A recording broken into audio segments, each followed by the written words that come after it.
So I'm glad that you're here. Bill and I were talking about this last night, and you mentioned it a little bit earlier. First half, it's nice to have a coach on the program to walk this through with us, because first half last night, Eric Spoelstra threw the zone at the Sixers, and as you mentioned, Avery, they looked like they had never seen a zone before in their life. But in previous, it was befuddling to them. It was super befuddling to me and everybody else watching it. They couldn't break the zone at all.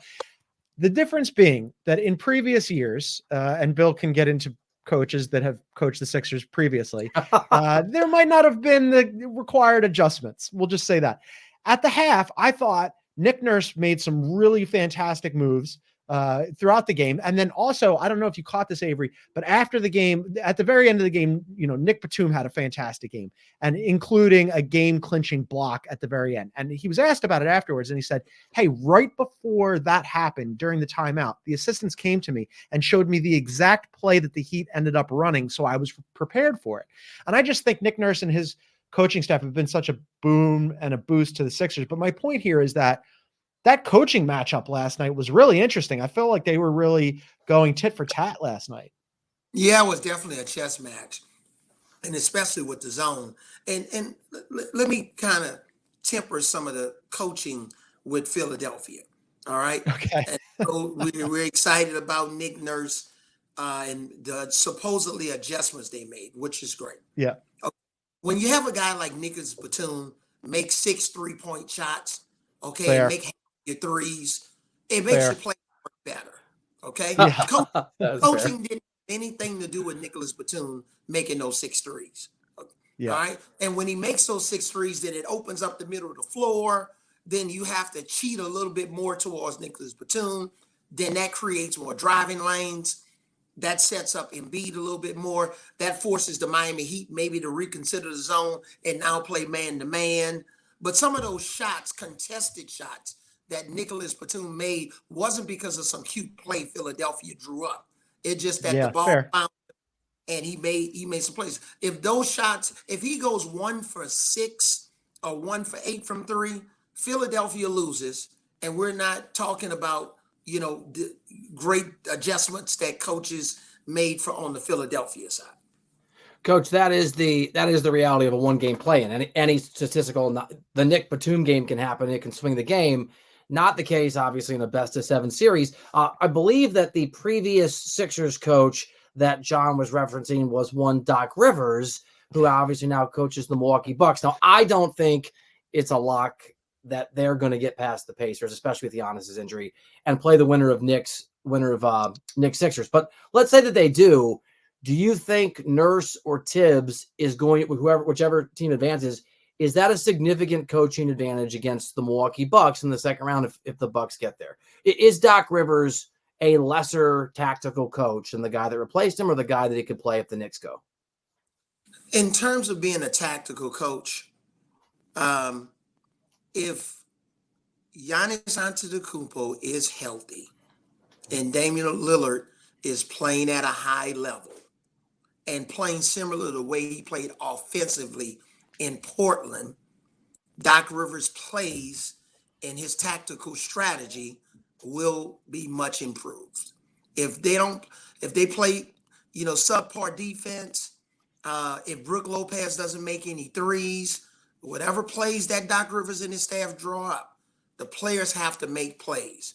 A lot of times, I see what coaches are trying to do, and I'll say, even if the ball doesn't go in, I'll say, okay, that's a cute play.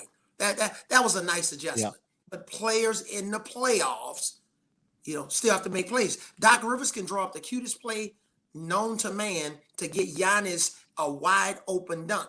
But if he gets fouled on that dunk attempt and he doesn't make his free throws, that doesn't mean that the play and the strategy wasn't correct. He just didn't make his free throws. So I think it's going to be a dynamic matchup with all of these coaches.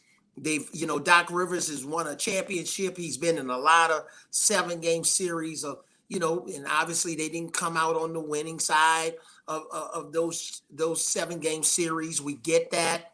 We can go back at another time and dissect what happened in a lot of those game 7s. I'm sure he would have been a better coach in game 7 against Boston if James Harden had played better. I'm sure he would have been a better coach. Okay, so but we got dynamic coaches, Nick Nurse. We'll see what Spoelstra, is Spoelstra going to be able to pull out a victory without Jimmy Butler? And if he doesn't, does that mean, Spoelstra at home loses a game, a one-game playoff? He's not as good as we think he is. No, he doesn't have Jimmy Butler. Yeah, that's fair. I mean, I think like you're absolutely right about the way that we talk about coaching, right, and how it's impacted by whether or not the players just execute. I did want to run one more thing past you guys that did not have anything to do with coaching. I don't know if this was on your radar at all. It was definitely on the Philadelphia radar, but through like the beginning part of the third quarter, the Sixers did not look good, and there was a moment in the game where Caleb Martin missed 2 free throws in the third quarter, and the fans got free chicken and lost their minds. And from that moment on, the Sixers started playing well. I can't believe a stupid food promotion helped turn around the Sixers season. That's what a dumb team that I have to follow, Avery and Bill. But before we go to break, I wanted to ask you guys, so the Sixers, obviously, it was a massive win for them. Whoever advanced, that was a huge deal because you avoid the Celtics. And that's basically the only thing that had to happen, because now who knows what happens against the Knicks. But for the two of you, how do you feel about that Knicks Sixers series? Go ahead, Bill. I mean, it's dead even in terms of Vegas. I know we're doing. I think the Sixers are going to win that series, but I think it's really, really close, and I think the winner of that series makes the conference finals. And I think both those teams are outstanding teams, and both those teams can be 2 seeds.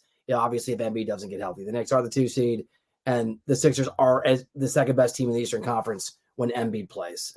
I'll go Philly, but it's going to be close.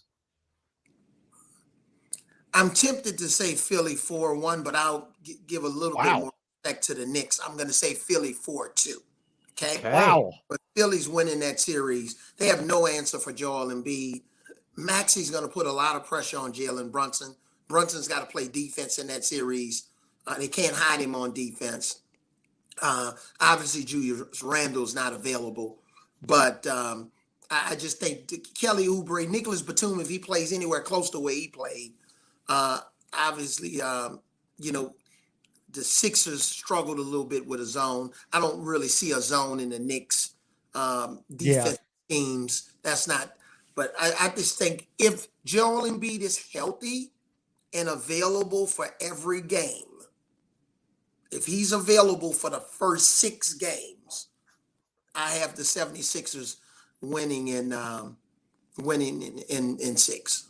Coach, you're killing John because he doesn't You want guys are he doesn't want all this optimism. It doesn't feel right. Makes him nervous. It does make me nervous. Very optimistic from the two of you. I'm going to reserve judgment on my prediction until tomorrow.